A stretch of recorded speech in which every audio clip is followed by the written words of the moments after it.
in the Sumerian stories that the Anunnaki, who are portrayed here stepping through this gateway, were in fact Stargate traveling beings who were masters of the art of ascension. In fact, that is their primary modus operandi in the Sumerian text, was to come here to assist us in our soul development. Now, this is a completely different perspective than was popularized by Sitchin, and I realize that. And that's what makes this work so exciting, because it opens up a fresh page in this endeavor, but it also links us with the true original purpose of these figures. The temples that they built, for example, in ancient Babylon, were ascension temples. The texts clearly tell us this, that these beings brought the secrets of heaven to earth with them and taught a select group of humans how to utilize the temples of ancient Babylon as ascension portals. I discuss this in detail in my book, The Lost Secret of the Watchers, Ascension, Resurrection, and Perfection, and go into detail about those teachings in those texts. And when we look back, as we're doing now, at some of these cylinder seals that portray the Anunnaki, we are seeing them not in what Sitchin or even Eric von Däniken would interpret as a hardware spaceship. Rather, we are seeing them as illuminated light beings who are utilizing what the later Jewish mystics referred to as Merkaba craft, or thrones, chariots. The chariots of the gods that we are seeing here, and I'll go back to this slide, is not a hardware spaceship. Rather, it is a conscious light vehicle that is developed from within. That also sets up a whole different scenario in our understanding of the ancient past. So if we dispense with the idea that they're here for gold and that they fly around in rocket ships, now we're getting much closer to understanding the level of consciousness of these beings and the true technological capability that is being described in these stories.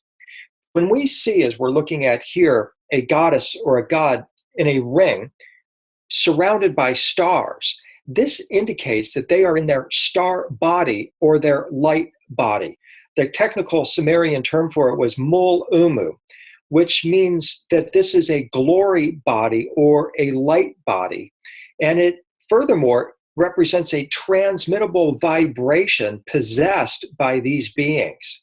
And so what they're perhaps showing us in the cylinder seal is this illuminated light being radiating light and preparing to transmit that lighter vibration to the other figures that are presented in the scene.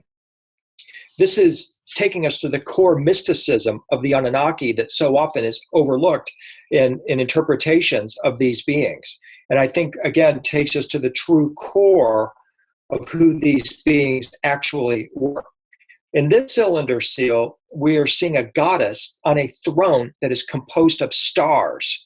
This is a star chariot, a star throne that, again, the later Jewish mystics called the Merkaba throne chariot, the chariot of the gods. It's not the celestial vehicle that we see in the right, the winged ring, but rather it is some other kind of ascension throne or vehicle that is being described. And this goddess that we are seeing here is clearly a master of this spiritual technology that enables her to ascend through into the heavens and also descend into the earth plane. So key examples arise. Many of these have been seen on Ancient Aliens and elsewhere, where we see the gods standing on either side of the radiant tree of life, and then we see the god being in the winged ring above. That winged ring is the ancient symbol for sovereignty. And we know that we are a fully sovereign or fully whole, holy, or complete being when we ourselves have manifested this winged ring.